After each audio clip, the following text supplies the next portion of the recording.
the northeast and scourge of the criminal class. Police Interceptors. We're up close and personal with Durham and Cleveland's crime-fighting elite. In pursuit, off-road, lethal list, and in the air. Got a group of five runners nationwide now. With their crack firearms team and formidable dog unit. Stand still, please, Lieutenant! In the trenches for the war on crime. Strap in. I am in pursuit. You're riding with the Interceptors. They'll be filling the pants. We'll be filling the shells. Coming up, Off-road Jarvis walk. a white van does a reverse round. White van? Police dog Ronnie rounds up a wrong'un Chill yourself out. Woman. Not move. and a very shouty suspect. Shouty suspect. You'll be arrested Shouty. for failure to comply. Alright? Comply. You'll be arrested. Rear offside tyre is burst. The Interceptors know that every time they're involved in a pursuit, they could be in for a rough ride. The person you're chasing has one aim, and that's to get away from you. They will drive as fast, as dangerous, and as reckless as they possibly can in order to get you to either abort the pursuit or so that they just take so big a risk that you're not prepared to take and you get away.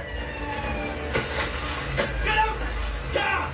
The wrong'uns will go anywhere and do anything The allotment spike. to try and shake off the cops. A lot of our pursuits take place through housing estates.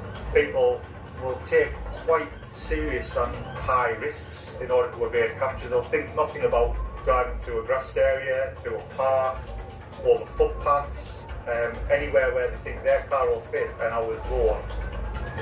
They tend to go off-road. I'm not sure where I am.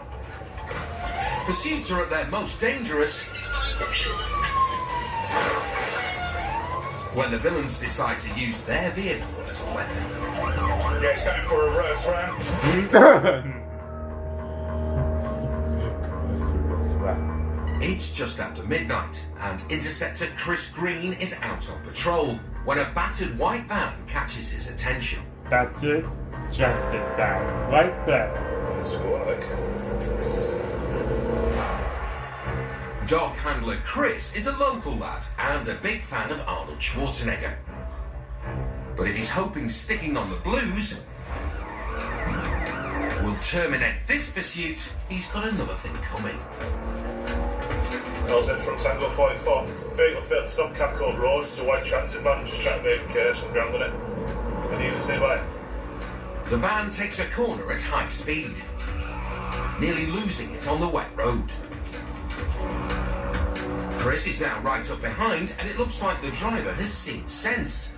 Watch out, it's gonna Instead of ram. stopping, he sticks it in reverse. Watch out, it's gonna ram. Go.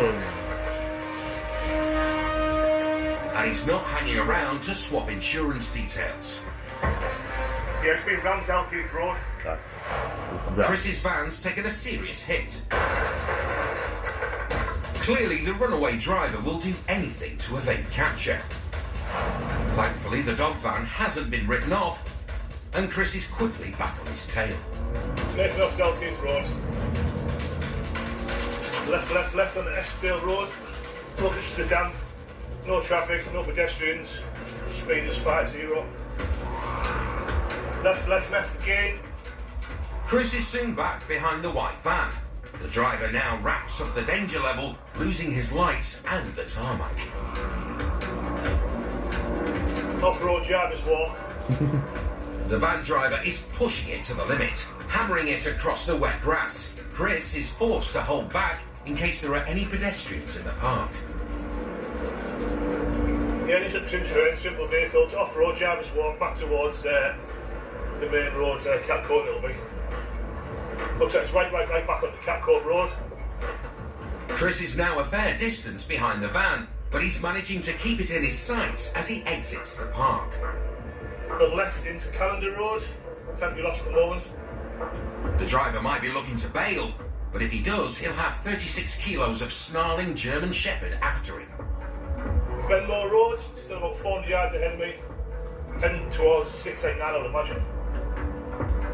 Other units are heading towards the van, but the driver's driven down a dead end, and now him and his passenger try their luck on foot. Time to pitch Ronnie's 4 paws against 2 feet. Decamp towards 689. Chris and Ronnie are right behind them.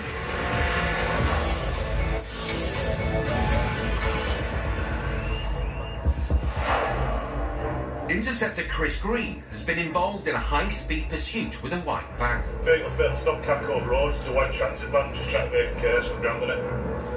Which gave his dog van a serious whack. The van then tried to get away by driving through a park. Off-road Jarvis Walk. After that, the driver ditched the van and legged it, along with a passenger. Decamp towards 689. Police dog Ronnie can hit speeds of over 30 miles per hour, but Chris has to hold him back as they're right by a main road. And once they reach it, the 2 runners have vanished. That's it. Let's Yeah, from go. dogs, it's decamp out the 689, 2 miles on foot. Unfortunately, I can't take them all. Unfortunately, it's a main road. I couldn't deploy the dog from the car. This car's travelling at 40, 50 miles an hour today.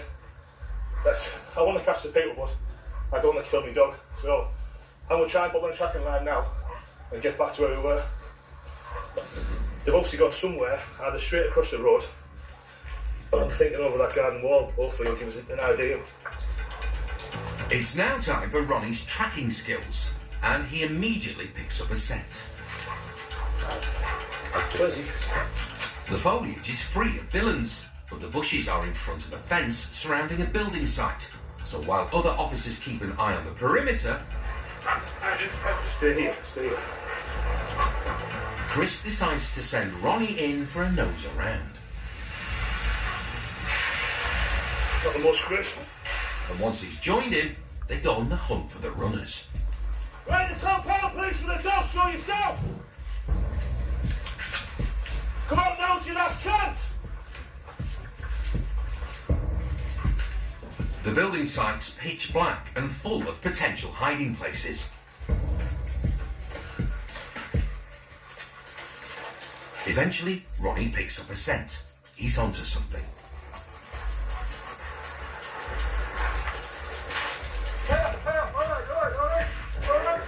That's the one you're looking for. They caught you. Just chill yourself out. Do not move. Right, come out. Bring yourself out with me. Chris calls Ronnie off the hideaway. He's confident his dog's made enough of an impression to persuade the fella to stay put. Get up.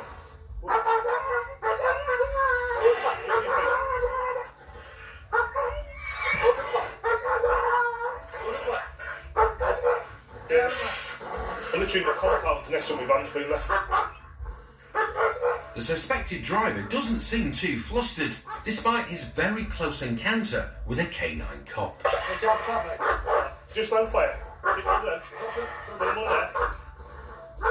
Keep your hands on your pockets, mate. Alright, don't worry, I'm going to tell them. Chris and Ronnie keep a close eye on the runaway, who's soon in the safe hands of their colleagues. Wasn't the easiest place to get into, but it's worth coming in. He might have even moved from the bush, which is where Ronnie first got a scent of him, and was obviously trying to get under that point when the dog found him.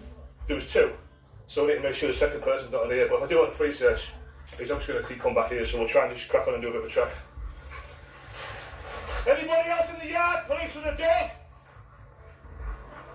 Unfortunately, the other runner isn't anywhere on site, but 1 out of 2 isn't bad, and Chris is convinced he's got the more important of the pair.